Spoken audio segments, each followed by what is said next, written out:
అందరికీ నమస్కారం. ఈరోజు ప్రపంచ మృత్తికా దినోత్సవం. ఈ సందర్భంగా రైతులకు ప్రపంచ మృత్తికా దినోత్సవం సందర్భంగా రైతులకు అవగాహన కల్పించడం జరిగింది. ముఖ్యంగా రైతులు మోతాదుకు మించి రసాయన పురుగు మందులు, ఎరువులు వాడడం ద్వారా భూమి కలుషితమవుతుంది. ఈ కలుషితమే కాకుండా నీరు, నేల, గాలి కూడా కలుషితమవుతుంది. అదేవిధంగా ఈ పురుగు మందులు, ఎరువులు వేసినటువంటి పండించిన పంటల ద్వారా తినేటువంటి మిగతా రైతులకు, అదేవిధంగా వినియోగదారులకు తీవ్రమైన ఆరోగ్య సమస్యలు వస్తున్న నేపథ్యంలో ముఖ్యంగా ఈ నేల సంరక్షణ అనేది చాలా ఇంపార్టెంట్గా మారింది. అందుకోసమని ఈ నేల సంరక్షణ విధానంపై అవగాహన కల్పించడంలో భాగంగా ప్రతి సంవత్సరం డిసెంబర్ 5వ తారీఖున ప్రపంచ మృత్తికా దినోత్సవంగా మనం జరుపుకుంటున్నాము. ఈ రోజున రైతులకు నేల సంరక్షణ పద్ధతులపైన విస్తృతంగా అవగాహన కల్పించడం జరుగుతుంది. కేవలం రసాయన ఎరువుల వాడకం తగ్గించి సమగ్ర ఎరువుల యాజమాన్యాన్ని మనం రైతులకు వ్యవసాయ శాఖ ద్వారా ప్రోత్సహించడం జరుగుతుంది. సమగ్ర ఎరువుల యాజమాన్యం అంటే మన రసాయన ఎరువులతో పాటుగా జీవన ఎరువుల్ని వాడటం, అదేవిధంగా జీలుగా జన్మును, అదేవిధంగా పశువుల పేడను వాడుకోవడం వంటి పద్ధతుల ద్వారా సమగ్ర ఎరువుల యాజమాన్యం పాటించాల్సిందిగా కోరుతున్నాము. రైతులు చాలామంది అవగాహన లోపంతో పంట వ్యర్థాలన్నింటినీ కాల్చివేయడం జరుగుతుంది. ఇలా కాల్చివేయడం ద్వారా సేంద్రియ కర్బన పదార్థం అంతా కూడా నశించిపోయే అవకాశం ఉంటుంది. అదేవిధంగా పంటకు మేలు చేసేటువంటి సూక్ష్మజీవులు మరియు వానపాముల సంతతి కూడా నశించిపోయే అవకాశం ఉంటుంది. కాబట్టి దయచేసి రైతులు ఎవరు కూడా పంట వ్యర్థాలను కాల్చకుండా వాటిని కలియదున్నడం ద్వారా సేంద్రియ కర్బన పదార్థాన్ని పెంచే అవకాశం ఉంటుంది.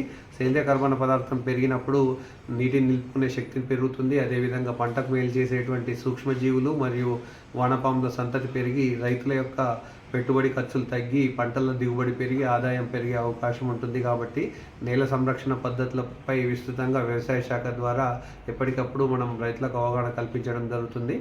నేల సంరక్షణలో ప్రధానమైనటువంటి ఇంకొక అంశం మట్టి నమూనాల సేకరణ.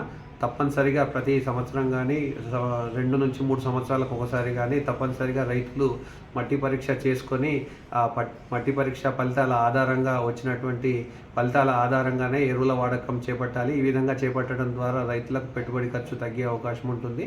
మోతాదుకు మించి రసాయన ఎరువులు వాడడం ద్వారా పంటల్లో చీడపీడలు ఎక్కువ అయ్యే అవకాశం ఉంటుంది. కాబట్టి వ్యవసాయ శాఖ సూచనల మేరకు మాత్రమే రైతులు ఈ పద్ధతులన్నీ పాటించాల్సిందిగా కోరడం జరుగుతుంది.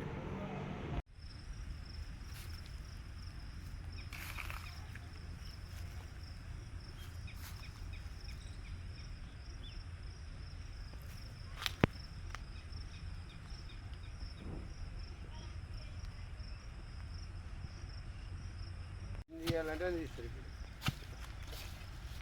సమస్య వస్తుంది రాజాలకు, నీకు వస్తుంది ఈసారి వరకు రాజు పప్పుతుంది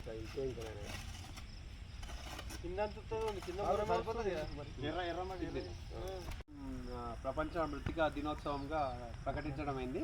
ఎందుకోసం అంటే మనం వాడాల్సిన దానికంటే కూడా ఎరువులు, పురుగు మందులు వాడడం ద్వారా మన భూమి అంతా కూడా కలుషితం అయిపోతుంది.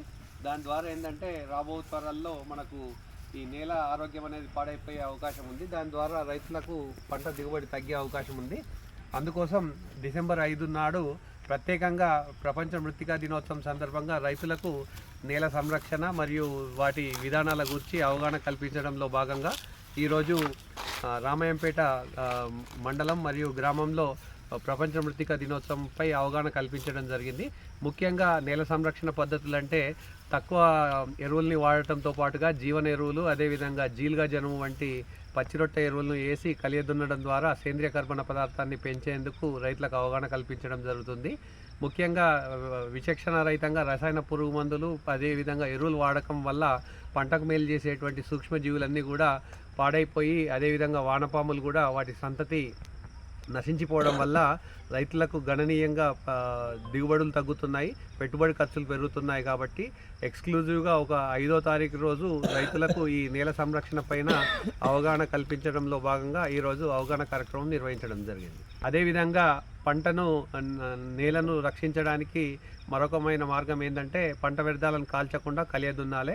రైతులు ఇది అవగాహన లేకుండా పంట వ్యర్థాలను కాల్చడం ద్వారా పంటకు మేలు చేసేటువంటి సూక్ష్మజీవులు, వానపాములు చనిపోతున్నాయి. అదేవిధంగా పైపొరలో ఉన్నటువంటి సేంద్రియ కర్బన పదార్థం అంతా కూడా దెబ్బతిని పంట దిగుబడి తగ్గే అవకాశం ఉంటుంది. కాబట్టి రైతులు ఎట్టి పరిస్థితుల్లో కూడా పంట వ్యర్థాలను కాల్చకుండా వాటిని రోటోవీటర్ ద్వారా కానీ కల్టివేటర్ ద్వారా కానీ దున్ని 50 కేజీల సింగిల్ సూపర్ ఫాస్ఫేట్ను వేసినట్టయితే ఈ పంట వ్యర్థాలన్నీ కూడా తొందరగా కులిపోయి సేంద్రియ కర్బన పదార్థంగా మారే అవకాశం ఉంటుంది. కాబట్టి ఈ చర్యలపైన కూడా మేము రైతులకు అవగాహన కల్పించడం జరుగుతుంది.